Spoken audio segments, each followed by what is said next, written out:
My video समाचार देख रहे हैं आप। मेरा नाम काजल तिवारी है। राष्ट्रीय लोक मोर्चा के अध्यक्ष और राज्यसभा सांसद उपेंद्र कुशवाहा हमेशा से कुशवाहा नहीं लिखते थे।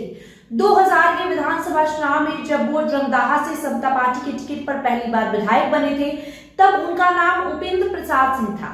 वैशाली जिले के जंगदाहा में माता पिता के नाम पर बने मुनीश्वर सिंह मुनीश्वरी समता कॉलेज में शिक्षक रहे उपेंद्र ने लौकुश राजदूत के लिए प्रसाद सिंह को हटाकर नाम में स्पष्ट कोयरी सरनेम कुशवाहा जोड़ा था। कहते हैं बिहार में लौकुश की राजनीति पर सवार होकर छा गए पूर्व मुख्यमंत्री नीतीश कुमार ही उपेंद्र प्रसाद सिंह को सरनेम बदलकर उपेंद्र कुशवाहा बन जाने की सलाह दी थी। बिहार की राजनीति में लौकुश यानी कुर्मी कोयरी राजनीति के सूत्रधार रहे नीतीश कुमार और शकुनी चौधरी की जोड़ी टूटने के बाद कुशवाहा राजनीति में नीतीश कुमार ने उपेंद्र को आगे बढ़ाया। तब से कुश का राजनीतिक वजन उपेंद्र कुशवाहा लेकर चलते रहे। उपेंद्र कुशवाहा जब नीतीश कुमार से अलग हुए तो नीतीश कुमार ने वैशाली में उमेश कुशवाहा को आगे बढ़ाया, लेकिन वो उपेंद्र जैसी पहचान और ताकत नहीं हासिल कर सके। मजबूरी में भारतीय जनता पार्टी ने कोयरी वोटरों और एनडीए गठबंधन को साथ जोड़े रखने के लिए लंबे समय तक कुशवाहा को भाव दिया, लेकिन शकुनी के बेटे सम्राट चौधरी के चमकने से उपेंद्र कुशवाहा का भाव लगातार घट रहा है। डिप्टी सीएम और फिर सीएम बनने के बाद कोयरी समेत पिछड़ी जातियों के बीच सम्राट चौधरी का वजन और ताकत बढ़ा है। बीजेपी को कोयरी वोट के लिए आगे उपेंद्र की बहुत जरूरत नहीं है। उपेंद्र के बेटे दीपक प्रकाश को एमएलसी नहीं बनाने के पीछे भाजपा का यही आत्मविश्वास है। बिहार में भाजपा ने नीतीश की बनाई गैर यादव पिछड़ा और अति पिछड़ा की राजनीतिक जमीन पर खुद का ऐसा कोयरी नेता खड़ा कर लिया है जो सबसे ताकतवर आदमी है और आक्रामक राजनीति भी करता है। सम्राट चौधरी के पीछे जाति बिरादरी के लोग लामबंद हो चुके हैं। एक वो दौर भी था जब उपेंद्र कुशवाहा के साथ राजनीतिक ऊंच नीच होने पर सोशल मीडिया पर प्रतिक्रिया की बाढ़ आ जाती थी, लेकिन ये दौर भी है जब उनके बेटे दीपक प्रकाश को मंत्री पद जाने की उल्टी गिनती चल रही है और छिटपुट चर्चा हो रही है। भाजपा के दरबार में उपेंद्र कुशवाहा का वोल्टेज घटने का जो दौर अब शुरू हुआ है वो कहां जाकर रुकेगा ये तो नहीं कहा जा सकता, लेकिन सम्राट चौधरी ने लॉ और कुश की राजनीति के एक खंभे से बाकी नेताओं को उतारना शुरू कर दिया है।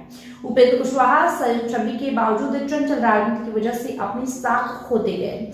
जनता दल से समता पार्टी, फिर समता पार्टी से नीतीश कुमार के बुलाने पर जेडीयू में विलय, फिर अलग होकर नई पार्टी। नीतीश ने कुशवाहा को विधानसभा में नेता विपक्ष तब बनाया, लेकिन वो उनके साथ भी लंबी पारी नहीं खेल सके। 2013 में जेडीयू से निकलकर राष्ट्रीय लोक समता पार्टी, फिर जिसका नीतीश ने बुलावे पर 2021 में विलय करके जेडीयू संसदीय बोर्ड अध्यक्ष बने, फिर 2023 में अलग हो गए और राष्ट्रीय लोक जनता दल बना लिया। वही पार्टी अब राष्ट्रीय लोक मोर्चा के नाम से चल रही है। 4 दशक के राजनीतिक सफर में उपेंद्र कुशवाहा बिहार के दोनों प्रमुख गठबंधन के साथ रह चुके हैं। 2014 के लोकसभा चुनाव में जब नीतीश भाजपा के खिलाफ लड़ रहे थे तब कुशवाहा एनडीए के साथ थे। नरेंद्र मोदी सरकार में मंत्री बने, लेकिन जब नीतीश ने 2017 में एनडीए में वापसी की, कुशवाहा बेचैन होकर 1 साल में निकल गए। 2019 का लोकसभा चुनाव विपक्षी महागठबंधन के साथ लड़े। 2020 का विधानसभा चुनाव एनडीए और महागठबंधन से अलग मायावती और ओवैसी के साथ तीसरा गठबंधन बनाकर लड़े। फिर थक हार कर 2024 के चुनाव से पहले भाजपा के पास लौटे और एनडीए में तब से टिके हुए हैं। 2014 में जिस बीजेपी ने उनको 3 सीट दी, उसी ने 2024 में 1 सीट पर समेट दिया। लंबे समय तक एक जगह नहीं टिक पाना कुशवाहा की कमजोरी है, जिसका उन्हें कभी फायदा मिला है और कभी नुकसान हुआ है। दीपक को एमएलसी नहीं बनाने के बाद उपेंद्र ने आक्रामक तेवर दिखाते हुए बेटे के इस्तीफा से इनकार करके गेंद भाजपा के पाले में डाल दिया, लेकिन बिहार में भाजपा का रथ अब सम्राट चौधरी खींच रहे हैं।